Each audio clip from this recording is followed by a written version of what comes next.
Hey everybody, movie reviewer next door here, and I'm back with another review. This time I finished Okami-san and her 7 companions, almost the disciples.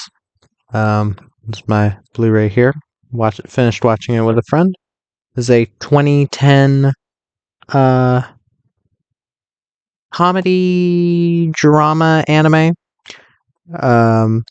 And the English dub stars Brina Palencia, Joel McDonald, Monica Rial, Mika Solusod, Terry Doty, Colleen Clinkenbeard, Todd Habercorn, Caitlin Glass, and Lindsay Siddell. In this anime, is basically about this place called the Otogi Bank, which is in this high school, and it's basically a group of students that basically you ask them to do a favor for you as long as you promise to return the favor in the future. So yeah. What did I think of Okami-san and her 7 companions? I have some mixed feelings about this one, because while, yes, it's from the same company that gave us anime like Toradora, and I can definitely see connections to that in the art style, especially with Okami-san herself. I wouldn't say this is as good as Toradora, and I wish I liked it a lot better. I think it's decent overall, and I'll explain exactly why. I don't hate the show, though. I don't see many reasons to go back to it, though. But let me get to the cast. Brina Palencia plays Ryoko Okami. She's basically a tough girl, but she's also, like, deep down, she's like, it's all kind of a ruse. I think Brina Palencia plays the character very well. I actually don't mind the use of the kind of butch voice for this character because it kind of fits what she's going for. Ryoshi Morino is played by Joel McDonald. Ryoshi's kind of a pushover, but he's learning to, get better with, he has ophthalmophobia. If people stare at him, he gets freaked out, and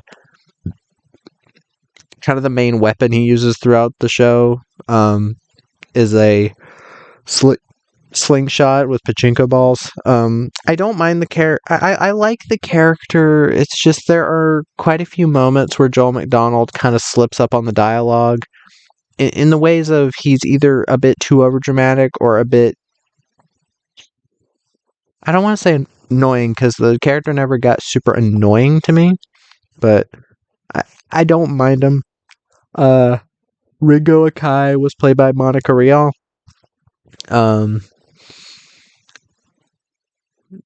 She was fine. She's basically Red Riding Hood. And Okami-san is the wolf, basically. Red Riding Hood tamed the wolf, haha. And that is a plot point, by the way.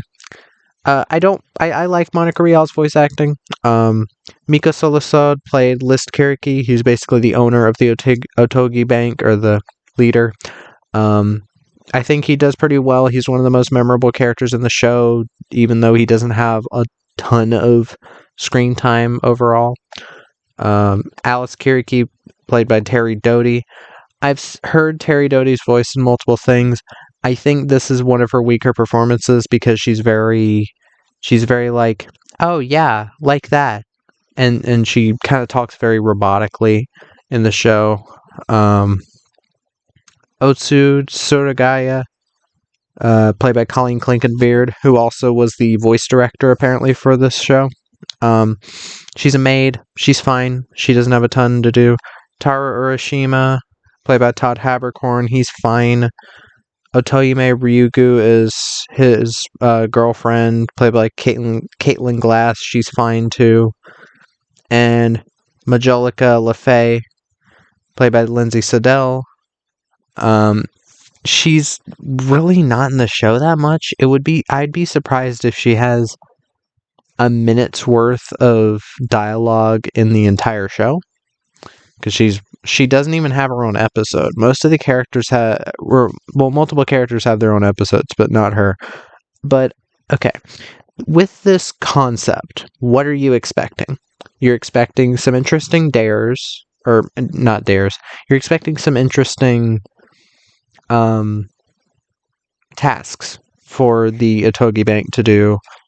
And you're expecting, again, a budding love story between Ryoko and Ryoshi, which you get a tiny bit of at the very end. This is a show that could have very much benefited from a second season. And I hate to have to give it a lower rating just because of that, but with a story like this, you need more than one season. Because what this first season does is kind of set up a villain, and then it promises like a final showdown with said villain, and they don't really go through with it. Like, they get part of the way, and then they're like, oh yeah, I'll show you someday. And then that's literally the episode before the last. And that villain does not show up at all in the last episode. So it is a very disappointing ending, especially since the last episode, I think, is one of the weaker ones. Even though some things are realized between characters. But that's the thing. A lot of my issues with the show have to do with the fact that it's not long enough.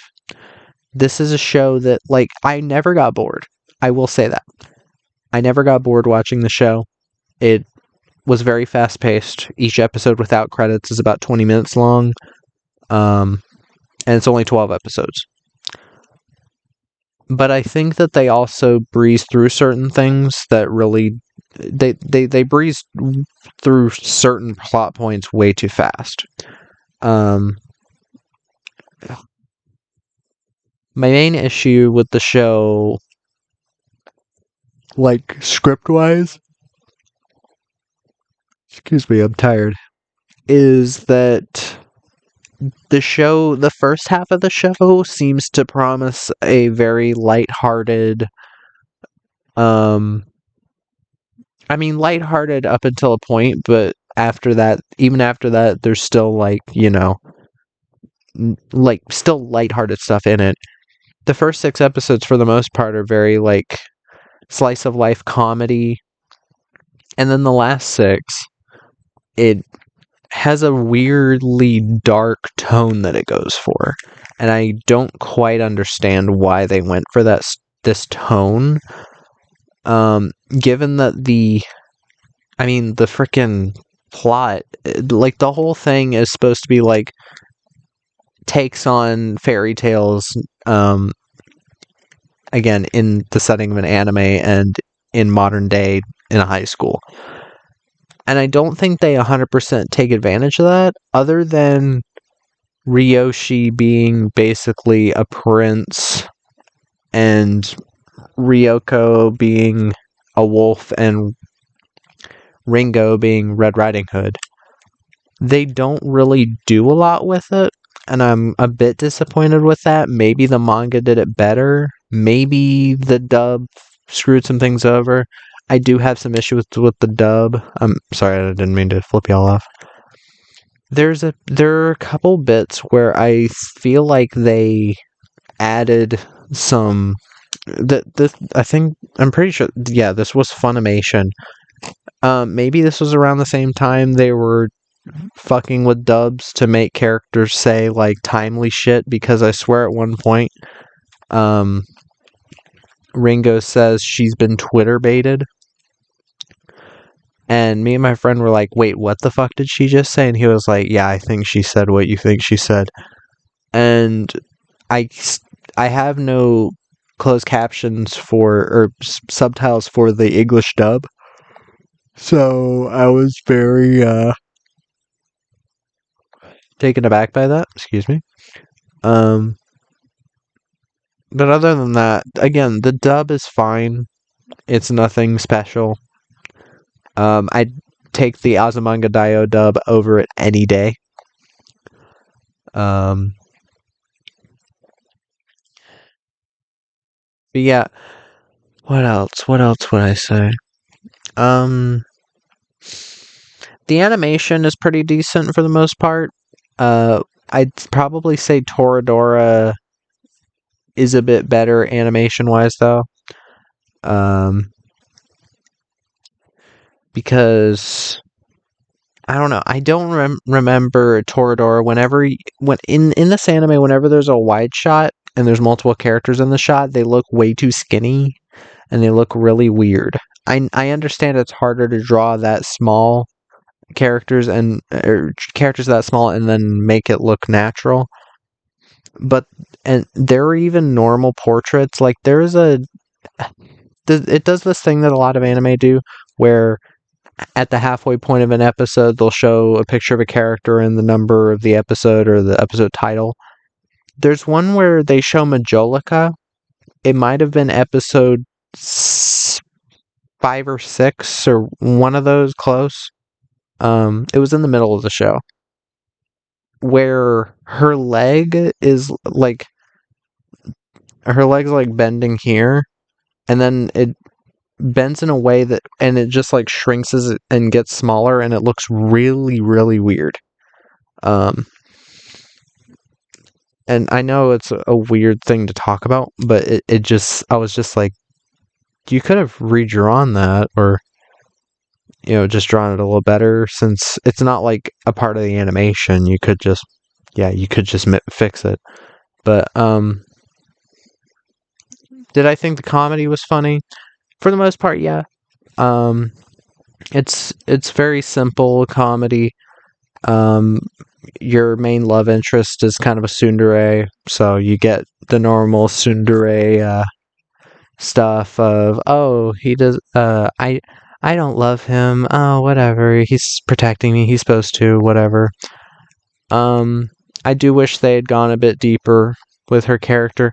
One thing I do think this show didn't need was the rape subplot, because they heavily insinuate. They don't 100% say it, because I think the show basically had a TV-14. Even then you can talk about that, but still. They heavily insinuate that our main heroine was assaulted by her former boyfriend, who's at this academy, this rival academy, and they don't really do anything with it, and I'm like, you don't need this. You could have just said he hurt her, but they kind of insinuate that something worse happened, and I'm like, this doesn't need to be in here, because at first I thought it was going for like a kind of slice of life comedy romance thing, but the romance isn't really that developed. Like, it could have been sweet, but I think when you don't give enough time in a show to the romance, then it can definitely fall flat on its face, and I don't know, I don't think it hit. But even that said, overall, I don't hate the show. I think it's fine. It works. Again, if it had a second season, I think my rating would go up a little bit.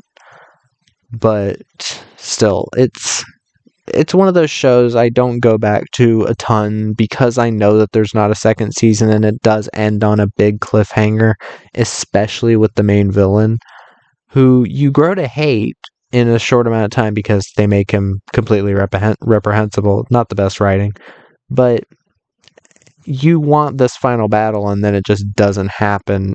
Maybe it did in the manga. Not the anime's job or it's not the manga's job to lift up the anime, because it's a separate thing. But yeah, it was fine. That's about all I have to say. That was my review of Okami-san and her 7 companions. If you've seen the show, let me know what your thoughts are down below. If you have any recommendations, put them down there as well. And movie reviewer next door.